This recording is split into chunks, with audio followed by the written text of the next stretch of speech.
देवदानवकृत श्री शिवस्तोत्रम्। देवदानव ऊचुः नमस्तुभ्यं विरूपाक्षा सर्वतोऽनन्तचक्षुषे। नमः पिनाकहस्ताय वज्रहस्ताय धन्विने। नमस्त्रिशूलहस्ताय दण्डहस्ताय धूर्जटे। नमस्त्रैलोक्यनाथाय भूतग्रामशरीरिणे। नमः सुरारिहन्त्रे च सोमाज्ञार्काग्र्यचक्षुषे। ब्रह्मणे चैव रुद्राय नमस्ते विष्णुरूपिणे। ब्रह्मणे वेदरूपाय नमस्ते देवरूपिणे। साङ्ख्ययोगाय भूतानां नमस्ते शम्भवाय ते। मन्मथाङ्गविनाशाय नमः कालक्षयङ्कर। रंहसे देवदेवाय नमस्ते वसुरेतसे। एकवीराय सर्वाय नमः पिङ्गकपर्दिने।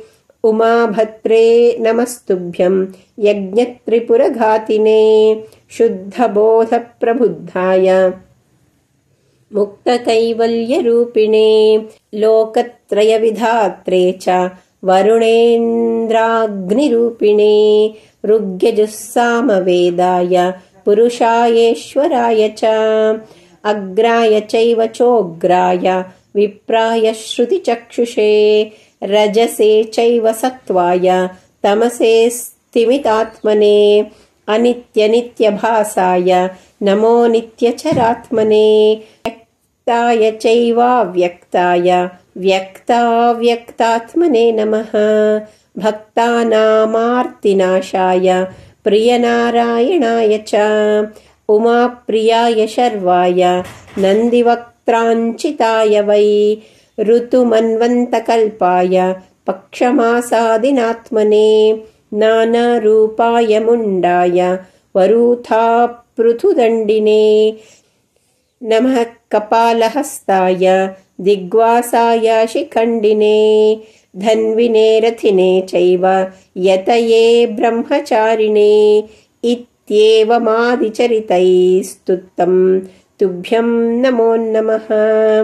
इति श्रीमत्स्यपुराणे क्षीरोदमथवर्णनो नाम पञ्चाशदधिकद्विशततमोऽध्याये।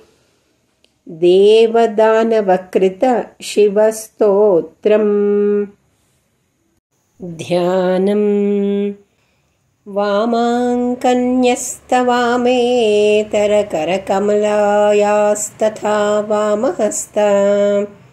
न्यस्तारक्तोत्पलायः स्तनपरिविलसद्वामहस्तप्रियाय। सर्वाकल्पाभिरामो धृतपरशुमृगाभीष्टदकाञ्चनाभ। ध्येयः पद्मासनस्थ स्मरललितवपु सम्पदे पार्वतीशः। नमः पार्वतीपते। हर हर महादेव शम्भो शङ्कर।